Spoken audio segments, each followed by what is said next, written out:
বাণিজ্য ওপেন করে রাখবেন, তাহলে কখনো কার্যকরী পদক্ষেপ হবে না। তাদের টাকা যতক্ষণ পর্যন্ত মার্কেটে ঘুরবে, তাদের টাকা যতক্ষণ পর্যন্ত মার্কেটে ঘুরবে, ততক্ষণ পর্যন্ত আওয়ামী লীগকে বাংলাদেশে নিষ্ক্রিয় করা সম্ভব হবে না। আওয়ামীপন্থী ব্যবসায়ী, আওয়ামী লীগের যত এমপি ছিল, যত উপজেলা চেয়ারম্যান ছিল, যত মেয়র ছিল, সকলকে তো অ্যারেস্ট করতেই হবে। পাশাপাশি সকলের ব্যাংক অ্যাকাউন্ট, সকল সম্পদ, স্থাবর অস্থাবর সম্পত্তি সবকিছু বাজেয়াপ্ত করতে হবে। সর্বশেষ বলতে চাই, আগামী দিনে নির্বাচন হবে, নির্বাচনে অনেকে আওয়ামী লীগের অংশগ্রহণ করার কথা বলছেন। যে দল আগামী দিনে আওয়ামী লীগকে নির্বাচনে আনতে চেষ্টা করবেন, তাদেরকে ছাত্র জনতা প্রতিহত করবে।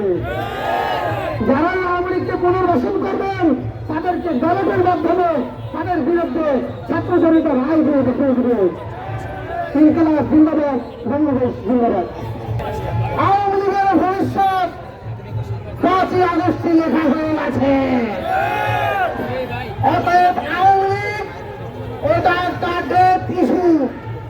এই ডেথ ইস্যুকে যারা আবার পূর্ণ চালনের অপচেষ্টা করবে, তাদের সেই কালো হাত ভেঙে যাবে।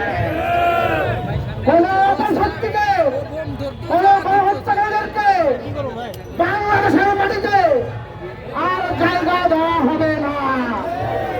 বন্ধুগণ, আজকে এই জুলাই বিপ্লবী যাদের কাঁধে কাঁধ রেখে আমরা একসাথে এই ফ্যাসিবাদের বিরুদ্ধে, এই ফ্যাসিস্টের বিরুদ্ধে লড়াই করেছি, তারা আজকে আবার বলা শুরু করেছে ভালো আওয়ামী লীগ, খারাপ আওয়ামী লীগ।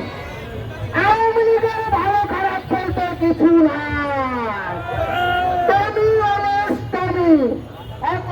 এদের কোনো ছাড় দেওয়া যাবে না। বাংলাদেশের ভবিষ্যৎ দিল্লি থেকে নির্ধারিত হবে না। বাংলাদেশের ভবিষ্যৎ ওই ক্যান্টনমেন্ট থেকে নির্ধারিত হবে না। বাংলাদেশের ভবিষ্যৎ নির্ধারণ করবে বাংলাদেশের জনগণ। এবং আওয়ামী লীগের বিরুদ্ধে, এই খুনিদের বিরুদ্ধে, এই টেররিস্টের বিরুদ্ধে, এই গণহত্যাকারীদের বিরুদ্ধে 5ই আগস্ট দেশের জনগণ রায় দিয়ে দিয়েছে। অতএব আর কোনো টানাভাড়া না করে এই অন্তর্বর্তীকালীন সরকারকে বলবো এই সমাজ থেকে অতি দ্রুত আওয়ামী লীগের সকল ব্যবসা বাণিজ্য, সকল লুটেরাদের সম্পদ বাজেয়াপ্ত করুন। অতি দ্রুত আওয়ামী লীগের নিবন্ধন বাতিল করুন। অতি দ্রুত বিচারিক প্রক্রিয়ার মধ্য দিয়ে আওয়ামী লীগের নিষিদ্ধ করুন। আওয়ামী লীগের নিয়ে কোনো টালবাহানা, বিচার প্রক্রিয়া নিয়ে টালবাহানা এদেশের জনগণ মেনে দেবে না।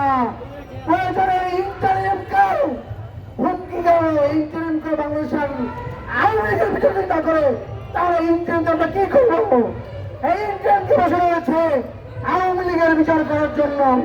অতএব এনসিপির পক্ষ থেকে এনসিপির অবস্থান সম্পূর্ণ পরিষ্কার।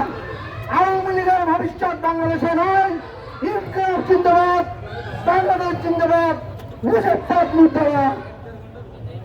এই পর্যায়ে প্রতিবাদী বক্তব্য রাখবেন জাতীয় নাগরিক পার্টি এনসিপি বিপ্লবী সংগঠক কওমি আন্দোলনের পরিচিত মুখ রফিকুল ইসলাম আইনি। রফিকুল ইসলাম আইনি।